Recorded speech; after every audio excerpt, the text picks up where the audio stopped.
with that down. Next up, Dune Prophecy. A show that I know you guys have been way more excited about than me because I am not as versed in Dune. We've talked about this ad nauseum on the show.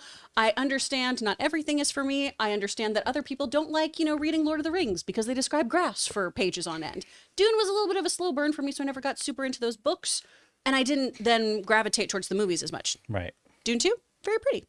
But this series looks fascinating because it's about our kind of Jedi-esque characters, the Bene Gesserit. They're really scary and really, really cool. And really manipulative. So manipulative. Yeah. Just women running a school for girls. Oh my gosh, that line in this trailer. They dropped this full trailer, y'all, and it is powerful.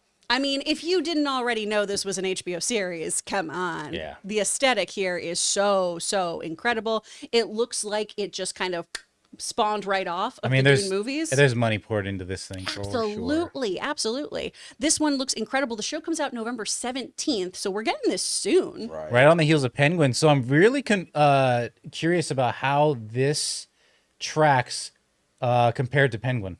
Yeah.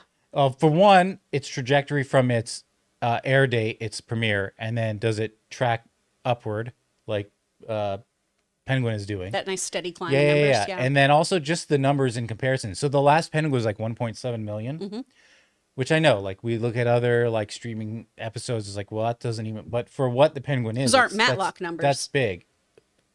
Listen, honey, that ain't Matlock numbers. That's my best. I guess that's my best. That's a really great Kathy Bates. Kathy Bates. What this show's got going for them is it's HBO Max. I mean, really, exactly. You can't really bet against that channel. And again, Mark Strong, who we saw is in Penguin, is also in this. He plays the Emperor. Yeah. He plays the Emperor. Okay. He's having a good year. Love Mark Strong. I think he, again, one of those actors who classes up the joint. I think it's so much. one of those situations too, to me, where it's not, the backstory is, okay, this is the beginning of the Bene Gesserit. I'm like, all right, it's kind of interesting. I like it's 10,000 years before, but it's more than that. So it's something that's actually, there's a existential threat to the Empire.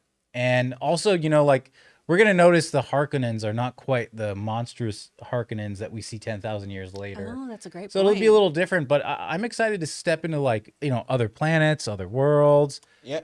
I mean, these shots here just look really great. They're beautiful. And will people be into the expanded universe as it goes into Dune, the right? series? Right, because I like the Dune movies, but for me to go off and watch other things like a TV series. I don't know how many episodes it's. If the drama's there, and this has a Game of Thrones-esque kind of House of the Dragon-y tempo, and every episode leaves you wanting more, then I think it's going to pull viewers in. And Penguin is thriving, obviously. Oh, yeah. A lot of people are liking that show. So if it can have that effect and bring in the viewers that show is bringing in, then it'll be a good thing for Dune, especially because they're still making the third one, right? Yes. Oh, yeah.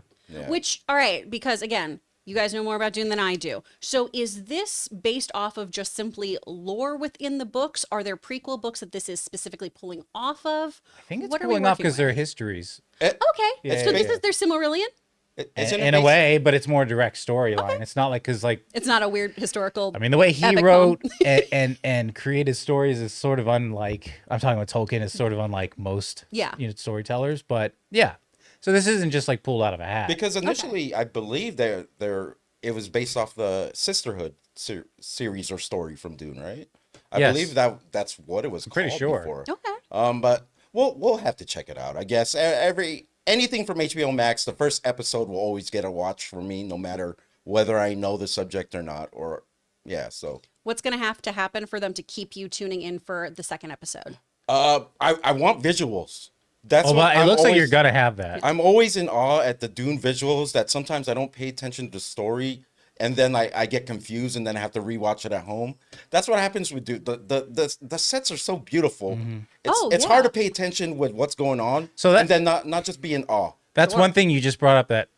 Two things. One, in this article, they speak to the actress, and one thing I like, it's a lot like Andor. It's sets and actual locations. All right. So that's great. I'm sure there will be some use of, and I'm okay with some use of volume, and it's right at the right time. Right. That's a time and place. But it's gonna have that Andor feel where it's real locations and then also like sets.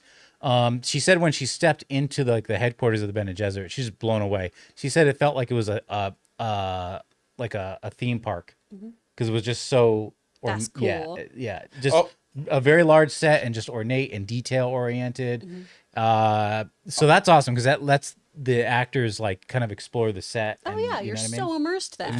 Just real quick, guys. Like these costumes look great, right? But out of place, like we were at Comic-Con, and then when I pressed the elevator doors opened, and there was 2 girls in there dressed like the Sisterhood. Oh, that was creepy as heck. That would freak me out of place. Those costumes are nuts. I would never want to walk into a dark alley with 2 sisters at the other end. I'll go around.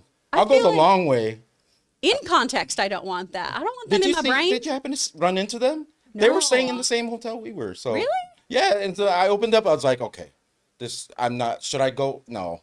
I for a second thought about going in or not, but because they made no noise when I was in the elevator, and I got off before them. Yeah, it was interesting too. I caught on that trailer that it wasn't just that they can use her voice to manipulate. She like linked her voice to another Bene Gesserit student or teacher or whatever through her, and then commanded like somebody. used as a conduit. Yeah, there's some bond. Really crazy. There's some bond with these. And it does look like it's really.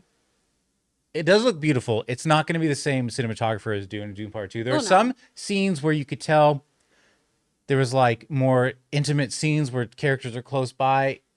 It doesn't have. It looks more like Game of Thrones, which is beautiful and above most things on TV, but it doesn't have the visual scale of like a Roger Deakins or whoever. I think Greig Fraser was the cinematographer on Dune 2. Okay. But I think it's still going to look incredible. I think it'll be great. And as long as we have that weird music going with it. Oh, well, yeah, that's all there. Then we're set. Then it'll be beautiful. Well, guys, let us know. What did you think of this latest trailer? Are you excited to see this? Are you going to be tuning in November 17th?